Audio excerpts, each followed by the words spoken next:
Salut! Bienvenue à ce nouveau numéro de Passeurs de Culture. Le lycée Arthur Rimbaud à Garges-les-Gonesse organise le 16 mars après-midi le salon Inclusion Insertion pour les élèves en situation de handicap et leurs familles. Aujourd'hui, nous sommes à l'ESAT Jean-Claude Gauthier. Nous allons rencontrer Ingrid Renard et Sophie Morin. Bonjour Ingrid. Bonjour Sylvain. Tu nous reçois aujourd'hui à l'ESAT Jean-Claude Gauthier à Goussainville. Est-ce que tu peux déjà, dans un premier temps, nous expliquer ce qu'est un ESAT ?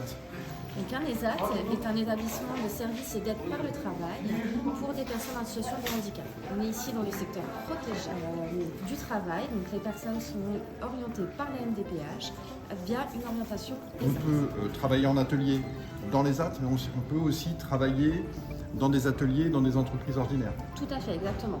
Et on a aussi nos équipes Espace Vert qui se déplacent chez les clients directement, avec toujours encadrées par une équipe de moniteurs. Qu'est-ce qu'on peut faire comme type de métier ? Alors ici, on va avoir des métiers de conditionnement. On a une équipe de restauration et services généraux qui vont gérer tout l'entretien des locaux. On a aussi une équipe d'espace vert. Donc là, on est jardinier, paysagiste.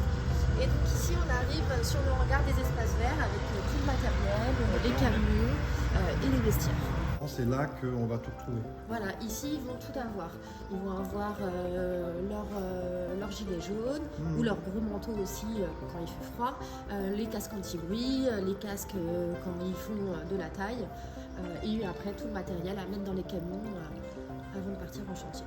Comment tu évalues les besoins de chaque travailleur ? Avec les différents membres de l'équipe.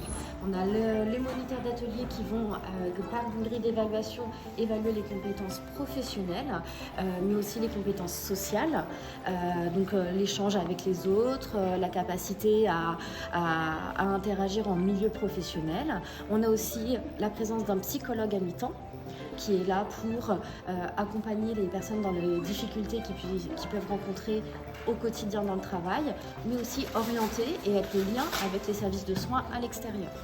On va aussi avoir une travailleuse sociale. On va tout de suite aller rencontrer Sophie, qui est éducatrice spécialisée sur l'ESAT et qui est travailleur social. Bonjour Sophie. Bonjour Sylvain, moi je suis donc Sophie Morin, je suis éducatrice spécialisée. Quel est le profil de personnes qui rentrent à l'ESAT Jean-Claude Gauthier ? Eh ben, on a toutes sortes de profils. On a des jeunes qui sortent d'établissements lycée, qui sortent d'IME, d'IM Pro. On a des gens qui ont travaillé en milieu ordinaire. Et mon travail ici à l'ESAT, c'est d'accompagner tous les travailleurs dans leurs projets professionnels. Donc ça va être identifier tous les besoins qui leur permettent d'aboutir à ce projet professionnel. Et tu évalues ça comment alors, ces besoins ? Eh ben, c'est tout un travail au quotidien. Moi, je discute beaucoup avec les travailleurs, on en échange beaucoup, on travaille aussi beaucoup avec les familles. Chaque travailleur a un projet individualisé. Ça va être un projet professionnel, mais ça peut être aussi un projet de vie. Alors, ce que j'entends, effectivement, c'est cette globalité. C'est qu'on n'arrive pas, enfin, quand on est travailleur en ESAT, on n'est pas juste travailleur. On est un établissement médico-social et on est tenu par la loi de les accompagner sur la globalité de leur vie et pas seulement le travail. Vous avez une action au niveau du travail, mais au niveau aussi une action thérapeutique, une action éducative, une action sociale, une action administrative. Oui, bien sûr, c'est ça. Et puis nous, les AT aussi, on propose des ateliers divers sur des projets. On a un atelier informatique, on a un atelier d'art graphique. Voilà, tous ces ateliers d'aide et de soutien qui leur permet de travailler leur lien social, de travailler des postures professionnelles ou des postures sociales, simplement rentrer en lien avec l'autre.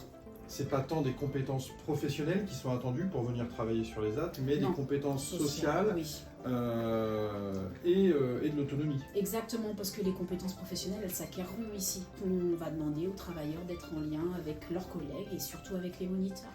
Nous, notre charge de travail, c'est de veiller à ce qu'ils soient bien dans leur travail, qu'ils soient bien dans leur vie aussi à l'extérieur. Merci Sophie. Avec plaisir. On se retrouve avec Sophie et Ingrid le 16 mars. À tout de suite.